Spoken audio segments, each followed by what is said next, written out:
The town of Ijegun, once a place of peace and harmony, now became a place of gossip and fear. Every corner, market stall, and every household buzzed with the story of Bayo's mysterious condition. While some people supported him, others made jest of him and nicknamed him the pregnant husband. Bayo, who had always been a proud and confident man, now walked with his head down, avoiding the prying eyes of the townspeople. The shame and humiliation weighed heavily on him, more so than the physical burden he carried. Ijego was a town where everyone knew each other. The air was always filled with the sweet smell of roasting corn and the sound of children playing. It was a peaceful place where nothing ever seemed to go wrong. The people were close-knit, often gathering in the evenings to share stories, laugh, and discuss the happenings of the day. But the peace of the town was soon shattered by an incident so strange that it left everyone talking. Bayo was one of the most respected men in Ijegun. He was in his early 30s, tall and known for his strength and hardworking nature. He was the kind of man who would help his neighbors without expecting anything in return. He was married to Tola, a beautiful kind woman who ran a small provision store at the market square. He had been married for 5 years, but their union was yet to be blessed with a child, something that weighed heavily on Tola's heart. One morning, as Bayard prepared to go to work, he felt a wave of nausea hit him so suddenly that he had to rush to the bathroom. He barely made it before vomiting into the sink. Tola, who was in the kitchen preparing breakfast, heard him and rushed to his side. "Are you okay, Bayo?" she asked, her voice laced with concern. Bayo, still holding onto the sink, nodded. "I'm fine. It's probably something I ate," he said, trying to sound convincing. This wasn't the first time Bayo had felt this way. For the past few weeks, he had been experiencing strange symptoms that he couldn't explain. At first, it was just the nausea, but soon he started craving foods he never liked. Tola found it amusing when Bayo suddenly started asking for plantain and eggs with a lot of pepper, something he usually avoided, but he also started feeling tired all the time, falling asleep in the middle of the day, which was unlike him. Tola laughed it off, teasing him about how he was acting like a pregnant woman. "Bayo, maybe you're the one who is pregnant, oh," she joked one evening as they sat down for dinner. Bayo forced a smile, but deep down he was worried what was happening to him. As the days passed, Bayo's symptoms became more pronounced. He began to gain weight rapidly, his once slim and muscular frame becoming softer and rounder. Tola, who had initially found the situation funny, started to be worried. She noticed that Bayo was becoming more withdrawn, often lost in thought. He had stopped going to work regularly, something that was very unlike him. The townspeople began to notice the change in Bayo too. In a town like Ijegun where everyone knew everyone else's business, it didn't take long for rumors to start spreading. People whispered behind Bayo's back, speculating about what could be wrong with him. "It's witchcraft," one woman said to her friend as they fetched water from the well. "I heard that his family offended a powerful witch." Another man, who was known for his love for gossip, added, "Or maybe it's a curse. My grandmother used to say that curses can make a man suffer in strange ways."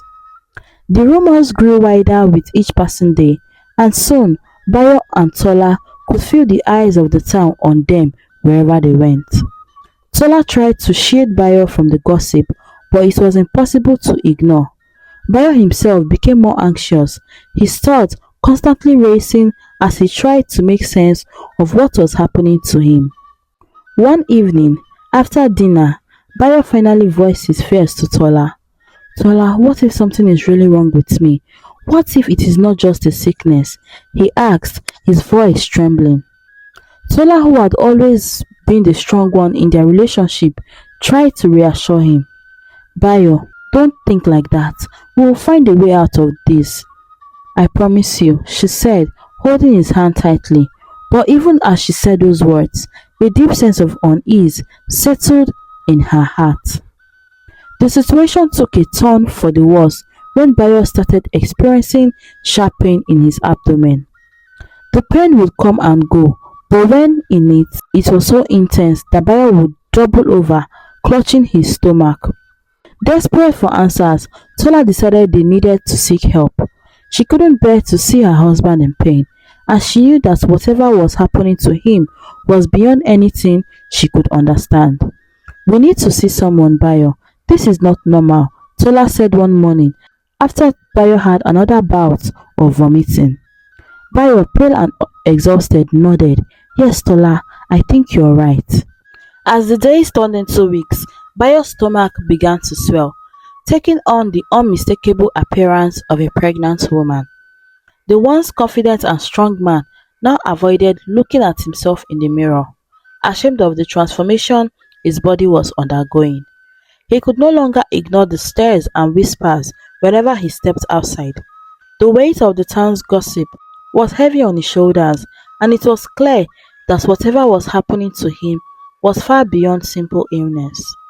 Tola, who had always been a woman of action, knew she could no longer sit by and watch her husband suffer.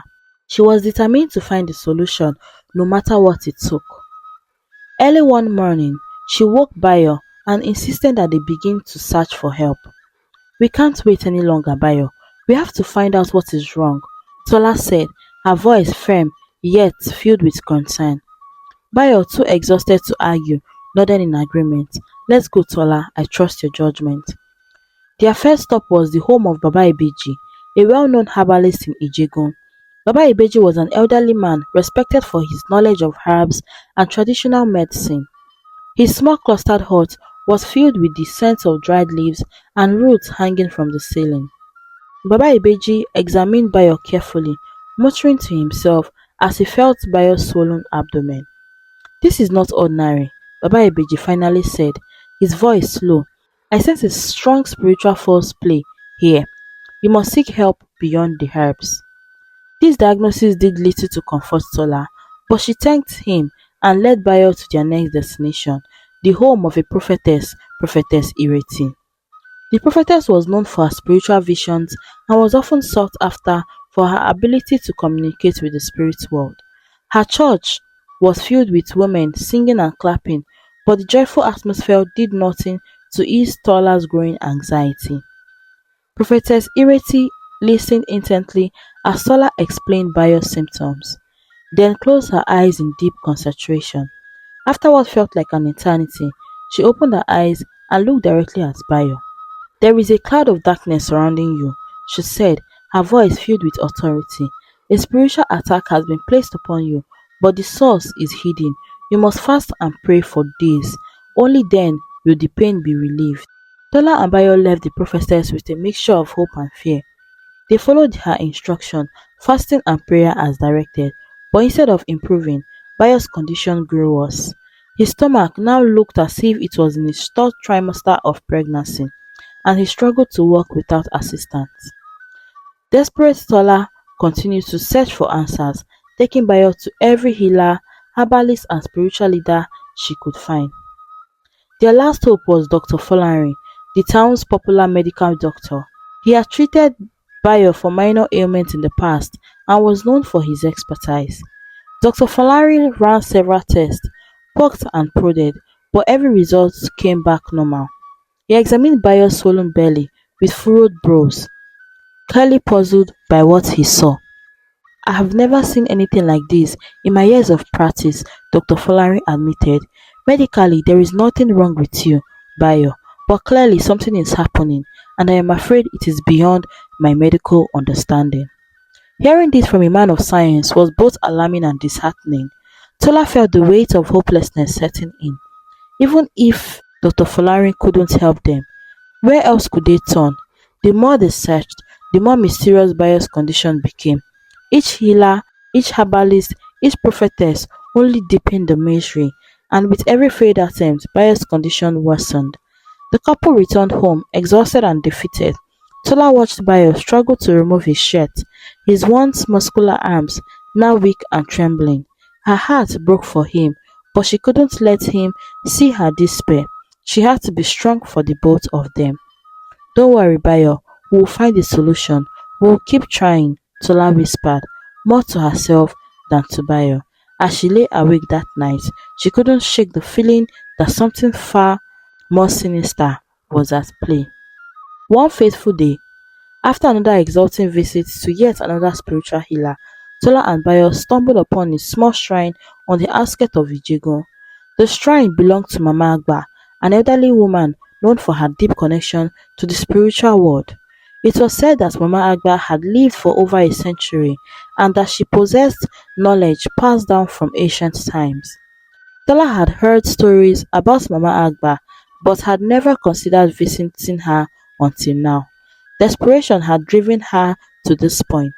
The small shrine was nestled between two large trees, with smoke rising from the burning incense inside.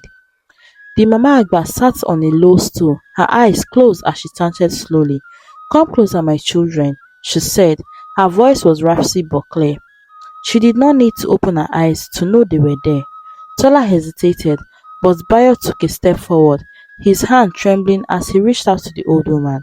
Then, without warning, Mama Agba's eyes snapped open and she looked directly at Tola. "Your husband is carrying a spiritual burden, one that has manifested physically," she said with a certainty that sent chills down Tola's spine. "What do you mean, Mama?" Tola asked, her voice barely above a whisper. Mama Agba sighed deeply, her eyes full of ancient wisdom. "There is a curse upon his lineage, a curse that was placed many generations ago. It is a curse of pregnancy, but not for women, for men. Bayo is spiritually pregnant, and that is why his stomach grows." Tola gasped, her hand flying to her mouth in shock.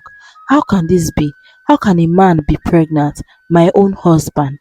"It is a curse placed by powerful priestess long before he was born," Mama Agba explained. "It was meant to punish the men in his family, to make them suffer as women do during childbirth. The curse had been dormant for years, but now it has awakened." Bayo, who had been silent throughout the exchange, finally spoke, his voice shaking with fear. "Is there any way to break this curse?" Mama Agba shook her head slowly. "The curse is strong, but it can be broken. It will not be easy, and it will require great sacrifice. You must seek the place where the curse was first cast. Only there can it be undone." Tola felt a wave of dizziness wash over her. The revelation was too much to bear, but the symptoms aligned too perfectly with what was happening to Bayo. How could this be real? How could they possibly find the place where the curse was cast? But deep down, she knew they had no other choice. They had to try. The fate of her husband and their future depended solely on it. The town of Ijegun, once a place of peace and harmony, now became a place of gossip and fear. Every corner, market stall, and every household buzzed with the story of Bayo's mysterious condition. Children pointed and giggled when he walked, and adults whispered behind their hands, spreading wild tales about the cause of his swollen belly. While some people supported him, others made jest of him and nicknamed him the pregnant husband. "Have you heard?" They said Bayo's wife felt him something strange, one woman murmured to her neighbor as they waited for their turn at the well. "No, I heard it's a curse. His family must have angered the gods," another one added, her voice low but filled with fear. The rumors grew more outlandish with each passing day. Some claimed that Bayo had been involved in dark magic, others said he was being punished by the ancestors for an unknown sin. The fear of the unknown made people wary, and soon Bayo found himself isolated.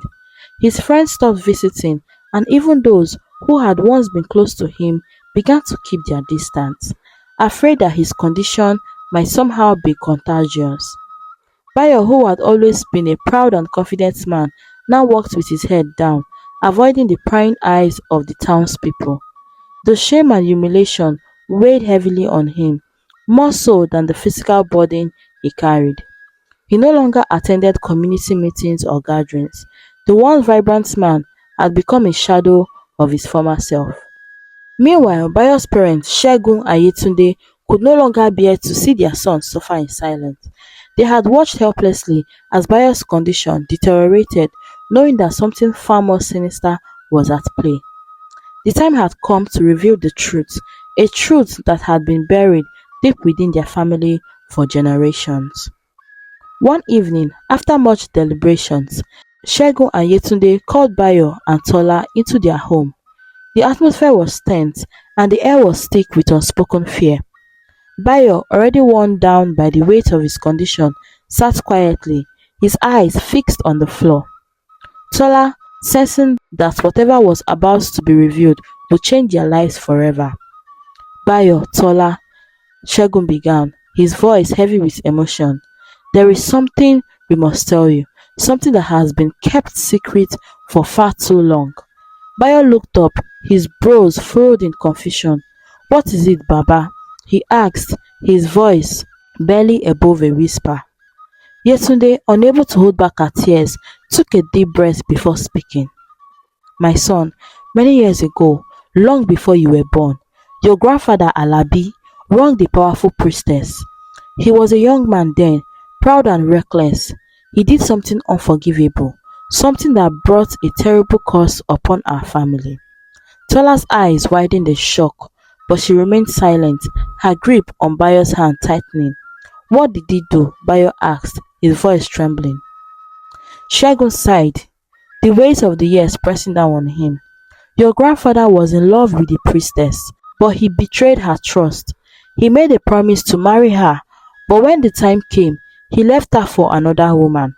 The priestess, in her anger and heartbreak, placed a curse on our family. She caused the firstborn male of every third generation to suffer as women do, to bear the pain of childbirth without ever knowing the joy of fatherhood. Bayo's heart sank as the realization of his fate hit him. He was the firstborn male of his generation, the unfortunate one destined to suffer the consequences of his grandfather's betrayal. The cause remained dormant for years, Yetunde continued, her voice shaking. We thought it has been forgotten, but now it has awakened in you, Bayo. The symptoms you are experiencing are not just physical, they are the manifestation of the cause. Tola felt a chill run down her spine. The pieces of the puzzle were beginning to fit together. The picture they had formed was terrifying. Is there no way to break the curse? She asked, her voice filled with desperation. Adebayo shook his head sadly. We don't know. No one in the family has ever faced this before, but there might be someone who can help, someone who knows the ancient ways. The revelation left Bayo and Tola in a state of shock. The burden of the curse weighed heavily on them, but there was a glimmer of hope. If the curse could be broken, they had to find a way. They couldn't let Bayo suffer any longer. Tola knew time was running out. Bayo's condition was worsening by the day, and the fear in his eyes was becoming unbearable. She could see the toll it was taking on him, both physically and mentally. The man she loved was slowly slipping away, and she was determined to save him, no matter what it took. She remembered the story her mother used to tell her about Mama Abeni, a distant relative who lived in a small village in the heart of the forest. Mama Abeni was said to be wise beyond her years, a woman with knowledge of ancient remedies and counter curses that had been passed down through generations. Tolan had never met her, but she knew that if anyone could help, it definitely would be Mama Abeni. Without wasting any more time, Tola made arrangements and traveled to the village where Mama Abeni lived. She left Bayo in the care of his parents, promising to return with the help they needed. The journey to the village was long and arduous, taking her through dense forests and over rugged terrain. But Tola's determination kept her going, fueled by the love she had for her husband.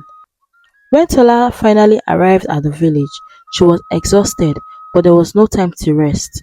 She asked the villagers for direction, and they pointed towards a small thatched house at the edge of the village. The air was thick with the scent of herbs, and Tola felt a sense of calm wash over her as she approached the hut. Mama Abeni was sitting outside, her eyes closed as she hummed an old tune. She was a small frail woman with grey hair, tied in the neat bun. Despite her age, there was a strength in her presence that made Tola feel both reassured and slightly intimidated. Mama Abeni, Tola called softly as she approached. Mama Abeni opened her eyes and looked at Tola with a knowing smile. I have been expecting you, my child, she said in a gentle voice. Tola was taken aback. How did you know I was coming? The spirit told me, Mama Abeni replied, her eyes twinkling. Now sit down and tell me what troubles you. Tola did as she was told. Sitting beside Mama Abeni, she poured out her heart, explaining everything that had happened to Bayo, the cause, and their desperate search for a solution. Mama Abeni listened quietly, nodding occasionally as Tola spoke. When Tola finished, she sighed deeply, placing a hand on Tola's shoulder. The curse on your husband is powerful, but it is not unbreakable. There is a way, but it will not be easy. It will require great courage and sacrifice from the both of you. Tola's heart skipped a beat. What must we do, Mama? She asked. Mama Abeni stood up and walked into a small table inside her hut. She returned with a small pouch filled with herbs and a piece of parchment, ready to return to Ijego and share what she had learned with Bayo. As she left the village, a renewed sense of determination filled her heart. The journey ahead would be dangerous, but she knew that together they could overcome any obstacles. With the pouch of herbs clutched tightly in her hand, Tola began the long journey back to her husband, knowing that the fate of her husband and their future depended on what they would face next. When Tola arrived home, she found Bayo lying on the mat, his breathing shallow and his face pale. The sight of him in such a fragile state broke her heart, but she quickly steeled herself. This was no time for tears. She had work to do. The herbs that Mama Abeni had given her were like anything Tola had seen before. They were dried and grounded into a fine powder with a sharp medicinal scent. Following Mama Abeni's precise instruction, Tola mixed the herbs into a thick paste, adding a few drops of water to help blend it together. She knelt beside Bayo, gently lifting his head to help him drink a small portion of the herbal concoction. This will help, my love, she whispered, her voice trembling with hope. Bayo nodded weakly, his eyes filled with trust as he swallowed the mixture. Once Bayo had taken the herbs internally, Tola began to apply the rest of the paste into his swollen abdomen. She walked slowly and carefully, making sure the paste covered every inch of the distended belly. She whispered prayers, asking for the healing powers of the earth to restore her husband. The entire town of Ijegun seemed to hold its breath as Tola administered the remedy. Those who had been supportive offered silent prayers, while the skeptics watched them from a distance. Their curiosity piqued, the tension in the air was palpable. Everyone knew this was Bayo's last hope. After administering the herbal treatment, all Tola and Bayo could do was wait. The uncertainty gnawed at Tola's nerves, but she remained at Bayo's side, refusing to leave him for even a moment. She monitored his condition closely, watching for any signs of improvement or worsening. The first day passed slowly, with no noticeable change. Bayo remained weak and exhausted, drifting in and out of restless sleep. Tola's worry deepened, but she clung to the hope that the herbs needed time to work. She continued to apply the paste to Bayo's abdomen, massaging it into his skin with gentle rhythmic motions. On the second day, Bayo's condition appeared to take a slight turn for the worse. His fever spiked, and he began to shiver uncontrollably.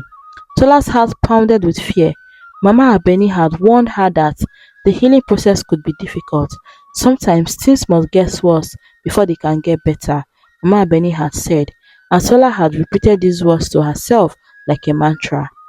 By the third day, Tola was exhausted. She refused to give up. She kept administering the herbal paste, praying with each application. The tension in Jagon reached a peak as word spread that Bayo's condition had worsened.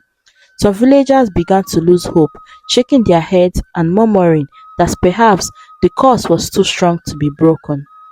But then, on the morning of the fourth day, something remarkable happened. Tola woke up to find Bayo's fever had broken. The breathing had become steady, and the tight, painful expression that had been etched on his face for weeks had softened. The swelling in his abdomen were still present but had reduced slightly. It was a small change, but to Tola it felt like a big miracle. Over the next few days, Bayo's condition continued to improve. The swelling in his stomach gradually diminished, and his strength began to return. Though he was still weak, the worst seemed to be over. Tola's heart soared with relief, her prayers of hope now turning into prayers of gratitude.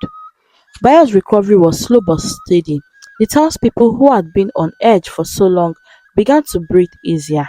Those who had doubted the herbal remedy were now quiet, their skepticism with a sense of amazement. The mysterious illness that had once seemed insurmountable was finally loosening its grip on Bayo. As the days turned into weeks, Bayo regained much of his former vitality. He could walk without assistance, his appetite returned, and the dark circles under his eyes began to fade. The swollen belly had caused so much fear, and confusion was now almost gone, leaving behind only a faint reminder of the ordeal. Tola, ever vigilant, continued to care for Bayo with the same dedication she had shown throughout his illness. She prepared nourishing meals, ensured he took his remaining herbs as prescribed by Mama Abeni, and kept close watch on his progress. The healing process brought Tola and Bayo closer together than ever before. The fear and uncertainty that had once threatened to tear them apart had instead strengthened their bond. They spoke often about what they had endured, finding comfort in each other's presence and the knowledge that they had faced the unknown together. The community of Ijego also changed in the wake of Bayo's recovery.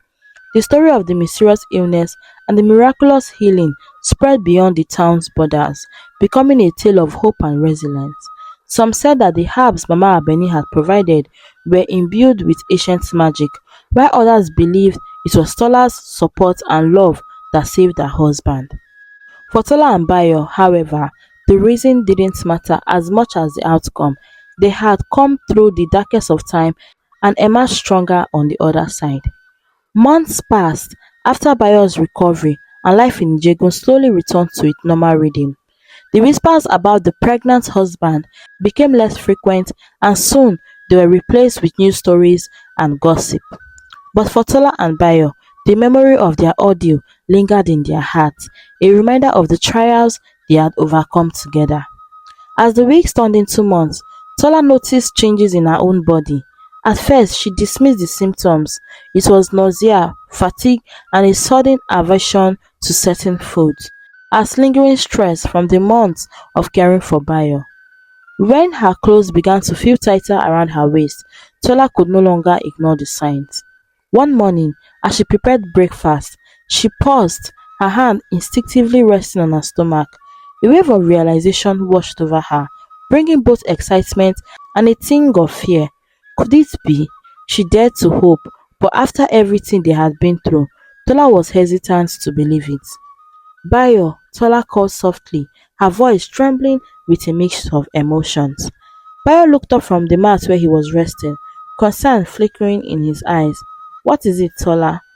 Tola walked over to him, taking his hands and placing it gently on her abdomen.